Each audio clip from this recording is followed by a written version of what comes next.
Hello, welcome Kurigram. Hello guys, আমরা এখন তিস্তা নদী পার হচ্ছি। আপনারা দেখতে পাচ্ছেন তিস্তা নদী। নমস্কার, শুভ সকাল। ভিডিওর ইন্ট্রো এবং থাম্বনেল দেখে হয়তো বুঝতে পারছেন আমরা কুড়িগ্রামে ট্রেন ভ্রমণে যাচ্ছি। সামনে আপনাদের আরও দেখাবো আমরা কীভাবে যাচ্ছি এবং কীভাবে এখানে ঘোরাফেরা করতেছি। আপনাদের সাথে থাকুন, ধন্যবাদ। ট্রেনে প্রচুর ধুলো। আমি যাচ্ছি আমার ফ্রেন্ডের সাথে কুড়িগ্রামে। দেখতে পাচ্ছেন আমার পিছনে বসতেছে, এই যে দেখুন। ট্রেন প্রায় 2 ঘন্টা লেট ছিল। আমরা রংপুর স্টেশন থেকে উঠছি, সকল যাত্রীরা বসে আছে।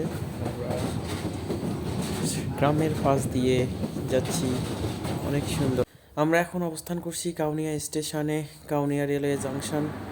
এখানে ট্রেন থামাইছে, হয়তো 1 মিনিট থাকবে, আবার গন্তব্যে শুরু করব। তো এর মধ্যে বুড়িমারি এক্সপ্রেস ট্রেনটি কিন্তু অনেক সুন্দর, ভিতরটা অনেক চকচকে এবং সামনে একটা বেসিং দিয়ে যায় হাত মুখ পরিষ্কার করার জন্য, সুন্দর ব্যবস্থা, দেখে ভালো লাগলো। এর মধ্যেই ট্রেন আবার ছেড়ে দেয় কাউনিয়া রেল স্টেশন থেকে। এই দেখুন সকালবেলা সূর্য, অনেক সুন্দর, সুন্দর না চারিদিকের ভিউ। ট্রেন চলছে ঝিকঝিক ঝিকঝিক। এই দেখুন সেই বড় তিস্তা ব্রিজ, তিস্তা নদীর উপর দিয়ে চলে যাচ্ছি আমরা। তিস্তা নদী মাঝখানে এখন শুকনা, নদী পুরো শুকিয়ে গেছে। আমরা বাইরে থেকে দেখার চেষ্টা করি, আমরা দরজা দিয়ে দেখি, দরজা লাগানো, দরজা খোলা নাই, দেখি দরজা দেখা যায় নাকি, আপনাদের দেখানোর চেষ্টা করি। ওই দেখুন বহুদূর পর্যন্ত শুধু পানি আর পানি। এখন বর্ষা নয়, যেহেতু শীতকাল চলতেছে, সেহেতু হচ্ছে নদী শুকনো শুকিয়ে গেছে। আবার বর্ষাকালে ভরাট হয়ে যাবে, এই ফুলগুলো দেখা যায় না। সেই তিস্তা নদীর উপরে, তিস্তা ব্রিজের উপর দিয়ে আমরা যাচ্ছি। আচ্ছা, ট্রেন কিন্তু বেশি জোরে যাচ্ছে না, খুব আস্তে যাচ্ছে। ব্রিজ যেহেতু অনেক পুরনো, ঝুঁকিপূর্ণ, তাই ট্রেনটি আস্তে আস্তে যাচ্ছে। চলুক, দেখা যাক।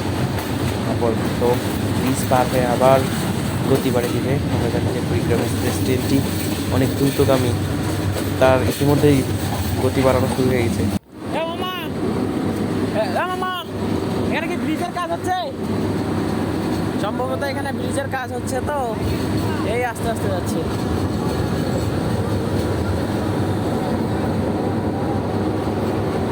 এখানে ব্রিজের কাজ হচ্ছে, তাই সম্ভবত ট্রেন এত আস্তে আস্তে যাচ্ছে।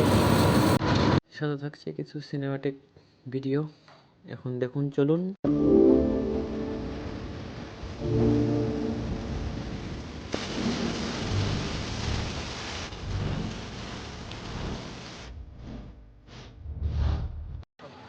কুড়িগ্রাম চলে আসলাম। 8টার সময় বের হয়েছিলাম না রে? 8টার সময় ট্রেনে উঠছি। কয়টা বাজে? স্টপ ট্রেন ছিল, নন স্টপ ট্রেন ছিল, আন্তনগর ট্রেন ছিল, তো অনেক তাড়াতাড়ি পৌঁছে গেছি।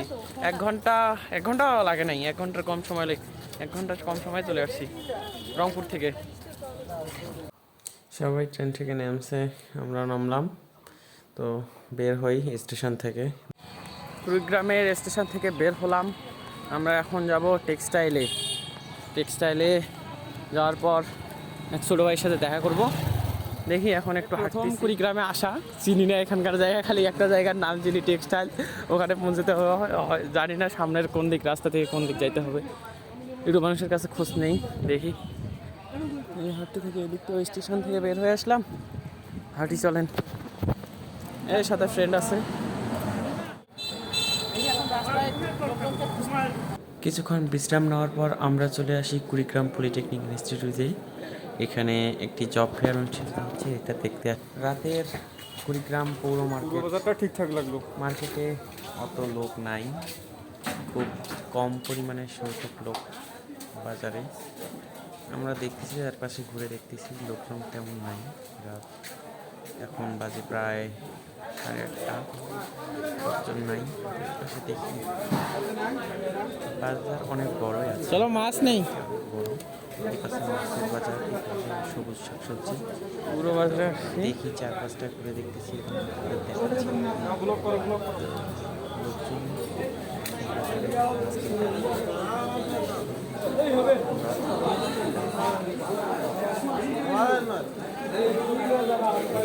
কিরে ভাই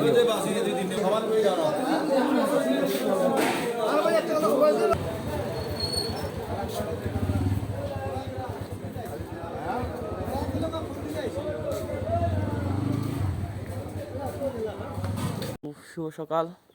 আজকে কুড়িগ্রামের দ্বিতীয় দিন শেষ, আমাদের যাত্রা শুভ। আমরা আবার রংপুরের দিকে রওনার জন্য বের হয়েছি। হাঁটতেছি রেল লাইন ধরে, স্টেশনে যাব, কাছে স্টেশন।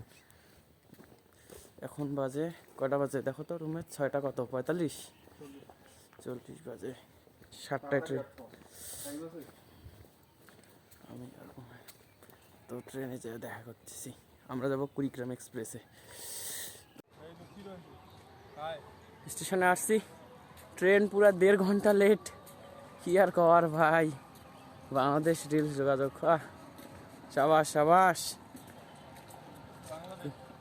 কুড়িগ্রাম ট্রেন পুরা 2 ঘন্টা লেট। বসে আছো, কি করবো? খাওয়া দাওয়া করবো? নাটক কম করো প্রিয়। যাই হোক, সকালে নাস্তাটা এখানে করি লাগবে। এখন 7টা বাজে ভাই। আমার রুমমেট ঠান্ডা লাগছে বাবরে, হাঁটিয়ে আসিনো, খুলে দেখেন।